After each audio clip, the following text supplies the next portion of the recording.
Perfect. So I'm so happy to have you here, Marlo, and to talk about your experience. But before we talk about your amazing results, tell me a little bit about you and where you were before you joined the program. Awesome. So thank you. I was sort of this like people pleasing monster.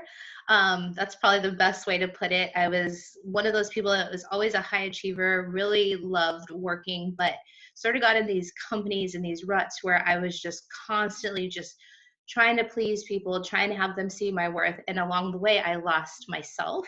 And started to adapt to the culture versus really just be authentically me.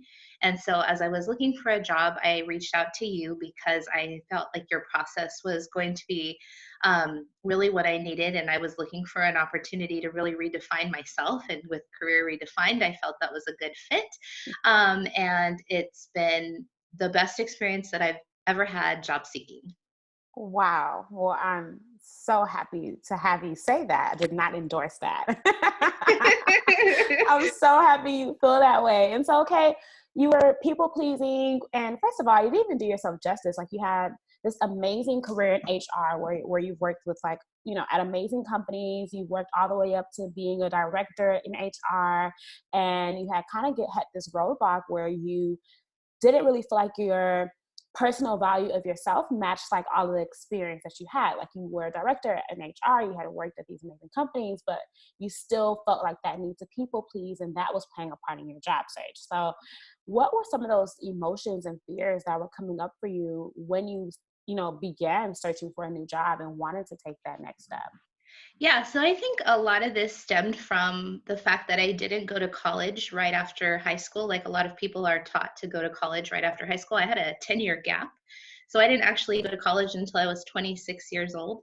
I'm 38 now. And so I think I went to school online, like back in the era where online school was still kind of taboo. And so I think I just had this false sense of like, did I really make it? Did I really get here? Even though I have put myself through college, I did all those things you said. I have an MBA.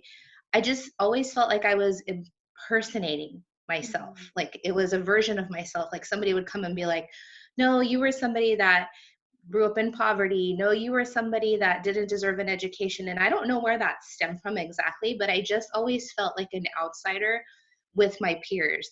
No matter where I went, I didn't go to the traditional college. I didn't do the traditional steps. So I just always sort of put myself into that category of being non-traditional. And I think it took a negative tone over time as opposed to being really interesting and exciting and authentic. That's a really cool thing to celebrate. And I instead felt shame about it. Right. And it's like even hearing that, and we're going to talk about the amazing results you got, but being able to achieve that in a 12-year span of like deciding to go to school or go to college at 26, now you're 38, 12 years of amazing like results is, like you said, phenomenal, but it's definitely understandable that it turned into shame when that's not the traditional experience that people who are directors may have or may feel proud about. So it's understandable that that kind of turned into shame instead of like something to celebrate. hmm And I think part of that was because as I was looking at jobs and really accelerating my career quickly, I ran into recruiters and people who, I think that's just the industry. We tend to be biased. We tend to project a lot of our own insecurities on people.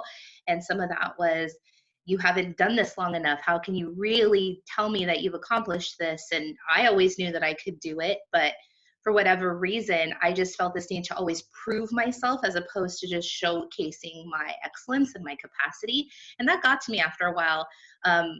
Going to different companies like every like year, 2 years to Right. really grow my career. I think that just took its toll on me and got me really like, oh, I don't know if I really did this, even though I knew I did. Right. And so, okay, so what gave you that push to get support and to try this program specifically? Well, I had been following you on Instagram for a little while, and I had seen some of your posts and just sort of kind of got curious. So first and foremost, I connected, and then just sort of like shadow watched, kind of creeper status, right? I'm sure a lot of people do that.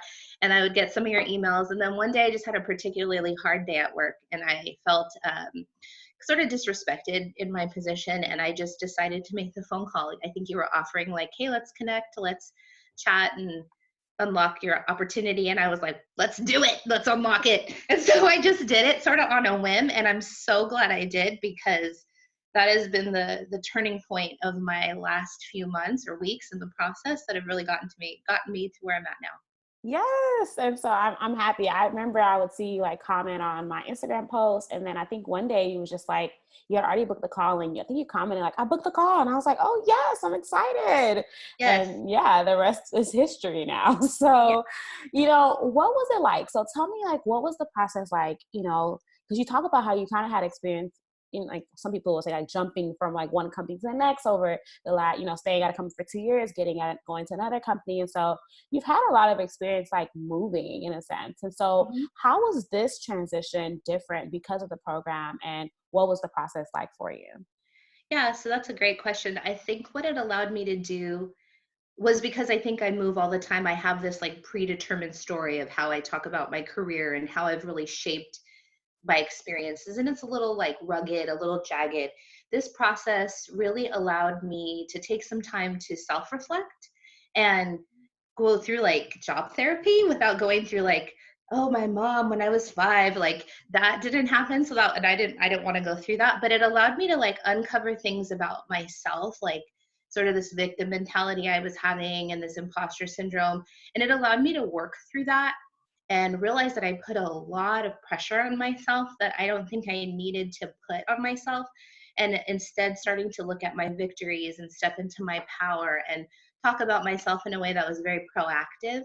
And what it did was it just, again, reframed, redirected, redefined um, the things that I think were already intrinsically true about myself that I had just allowed to get dusty.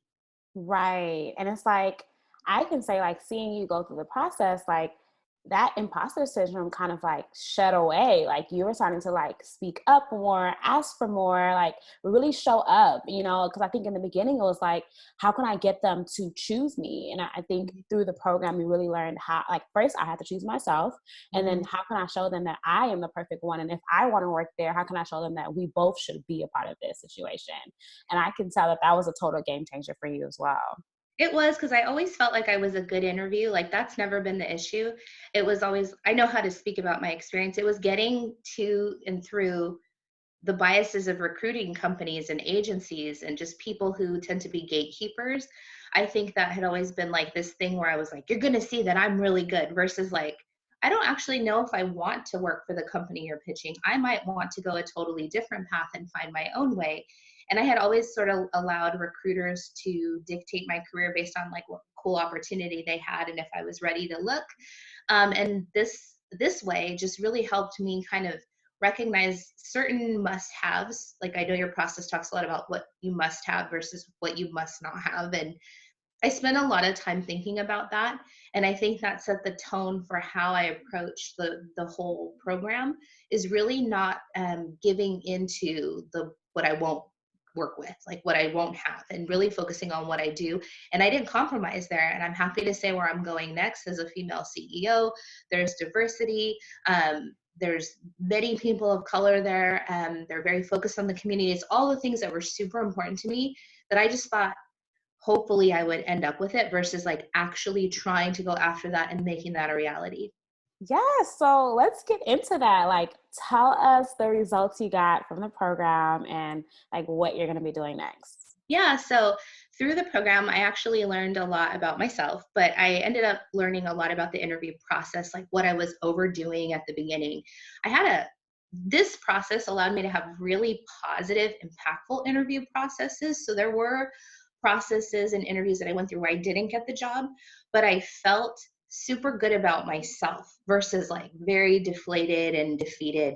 And it actually allowed me, even in those negative, well, rejections, to go, okay, what could I have done differently? What did I learn from that? And so it kept making me better. And I even took a break. There was a moment where I took like a whole break and I just didn't do anything. And I took some time to like rest and reflect. And in a job seeking world, a lot of people think they just have to keep going. And that reset and that pause is actually what allowed this position to come into focal view for me, and to go, okay, this is really exciting. And it came in as I was interviewing for another company, kind of like at the last minute. And I almost shot it down because of the commute.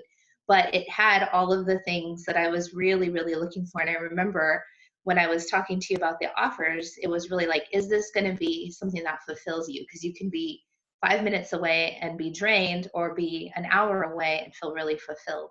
And that was really great for me. So through the process, I was able to actually speak about who I am, what I bring to the table, and how I can solve problems. So I never really had to go back into my resume and explain every single life decision I've made since 2006.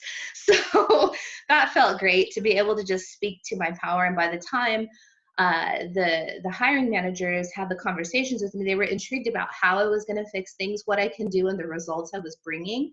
But they didn't really care about why I made choices that I made in my early career. And they were more focused on how I was going to bring value. And that's where I shine, and was able to bring my experiences, my background, to really highlight what I could do for a new company. Right. And I think you're being a little modest because one, you got two job offers.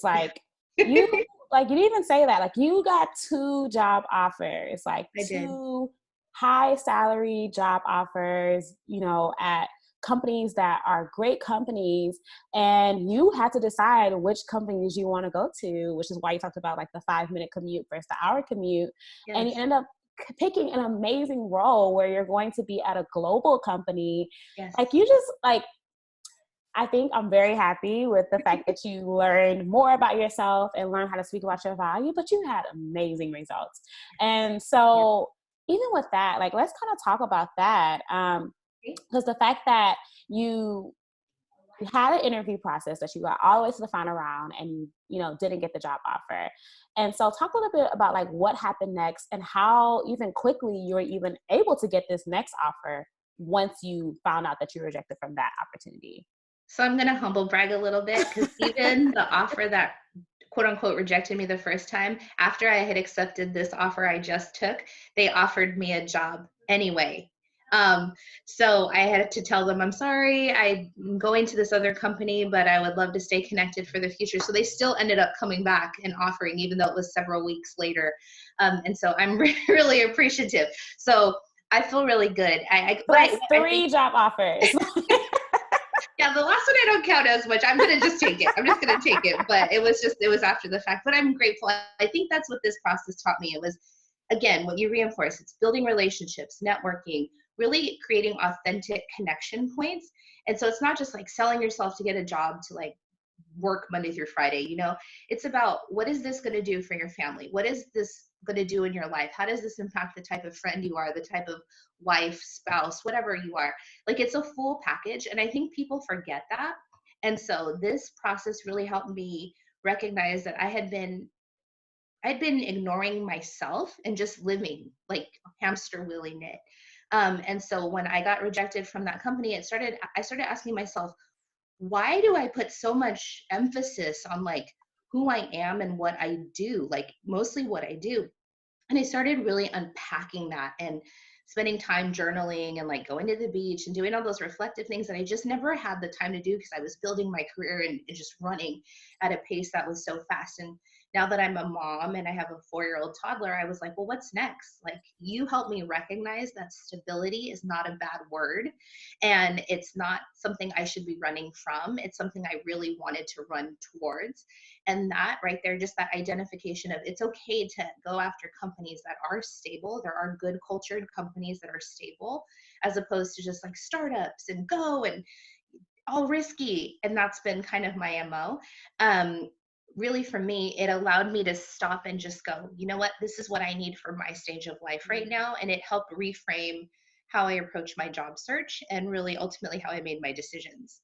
Right. And so, what would you say? Like, you talked a little bit about this already, but what would you say have been your biggest takeaways from this whole experience? You have to, I think the biggest takeaway is, you have to see yourself as valuable. You can't just go through your program. I mean, you can, but you shouldn't go through your program just expecting a result of a job. Like, if you really want to use this for what it is intended to be, it's kind of like a whole life reshaping, and it's helping kind of shed some negative layers that you might have built up over the years for whatever reason, right? And it's not enough to like it's not life damaging, but it's enough that kind of puts up these walls or things. And I recognize that sometimes as people, we spend more time building walls and telling ourselves what we can't do than taking the time to chisel those down and recognizing what we can do. And I think your program really helped me realize what I can do and how I can use those strengths to continue being awesome. Yes, yes. And how would you say like that's improved your life? Like, how would you say that being able to have this job at a global company, in a director position, like, and I remember you said something that was like, this is like the kind of job that you've been waiting for, like that you have worked your whole career for. And so it's like, how has this like improved your life? Like being able to have that opportunity and seeing where you were 12 weeks ago and where you are now. Well, first and foremost, being, Hispanic American, I get to empower the community I actually grew up in. So I'm working like 4 streets from where I grew up from as a kid. And I have always vowed to like make my community better. And that's been a really important. And this company gives me that opportunity to do that. So like globally, I feel really good about having made it from where I did and being able to give back. And so that makes me feel good. It's improved that whole part of me that I felt like I was kind of losing sight of. I feel like I'm a better friend and wife and just person because I'm not so like, I don't like my job. Everything's so sad. I'm so disappointed in myself.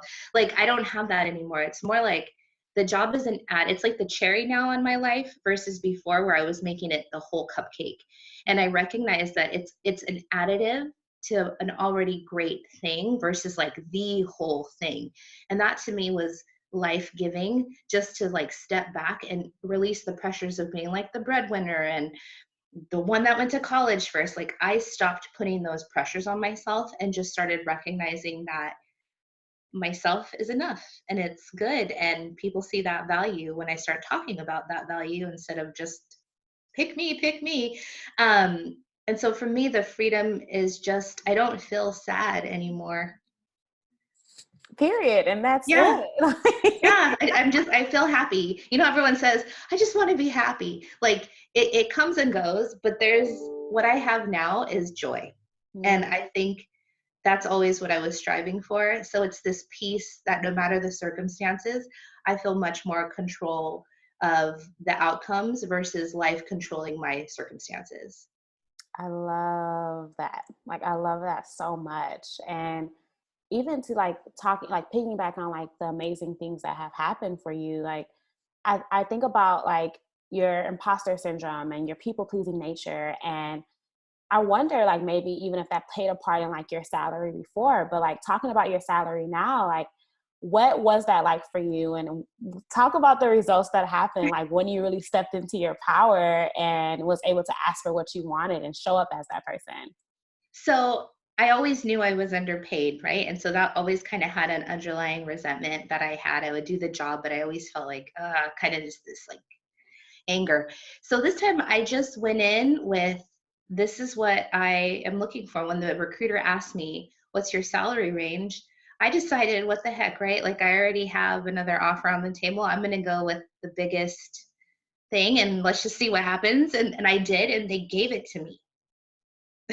So like I don't even know. I wish there was a better strategy.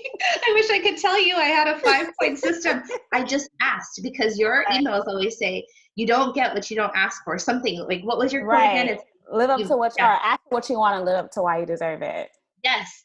And I'm like, I already know I can live up to it. So I'm just going to ask for what I want. And I remember when we Right. first did our kickoff call, I said, oh, I want this salary, but I would really like this one, but I don't know that I'm going to get it. I got it. You're right. So, and that's because I know I can do the work. And yes, I'm going to be busy. There's going to be a lot of things, but I can do the work. And you're right. A good company will give you what you're worth every single time. They even included a sign-on bonus that was never even like, talked about during the process. They expedited my benefits, and they basically just kind of did all the things that I think is what you're saying that people do. And it didn't feel like this power struggle. It just felt like a really good relationship. Right. And that happens when you show up, show people your value. By the time they want to hire you, they're just like, how can I get you on the team? Like, if that's what I need to do to get you on the team, if we need to adjust some things, like, let's do it so you can get started. And, Yes. that's the beauty of like learning how to play at a level that pays. Like, you're already playing at that level, and then they've decided that they wanted you, and it became really easy to ask for a massive salary increase that they just ended up giving you. Well, I mean, in fairness, like that's where I should be. So I Exactly. never felt like I shouldn't ask for it. I never felt like, and that's what I think is important to talk about right now is like, there is no shame in asking for your dollar value.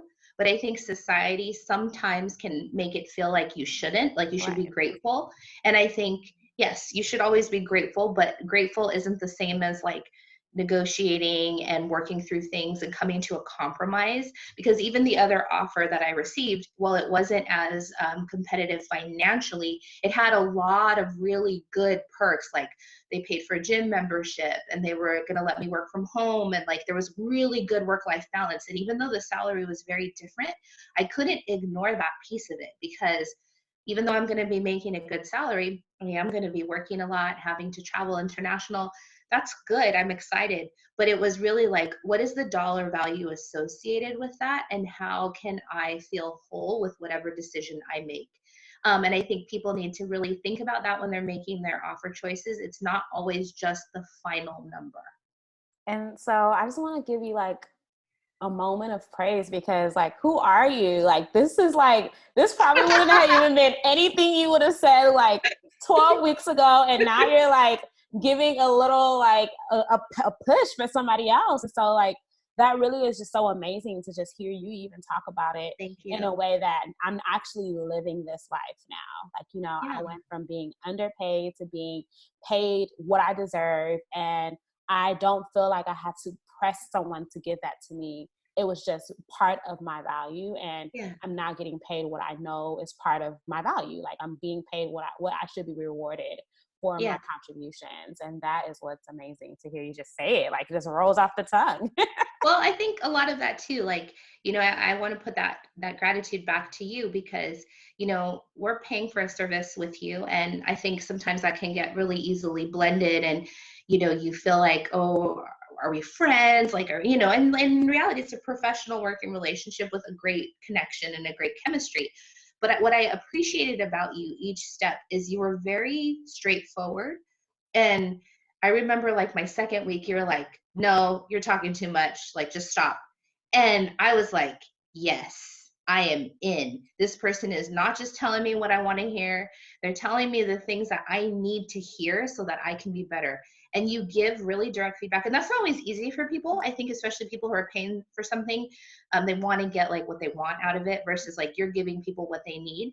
And those little pieces, especially like a company like mine that I just came out of, that gives zero feedback, doesn't do any kind of like real time connection, spends zero time on coaching and development, it can be like really hard to hear. But for me, it was like, all right, let me take off my layers of fluff and let's just do the work.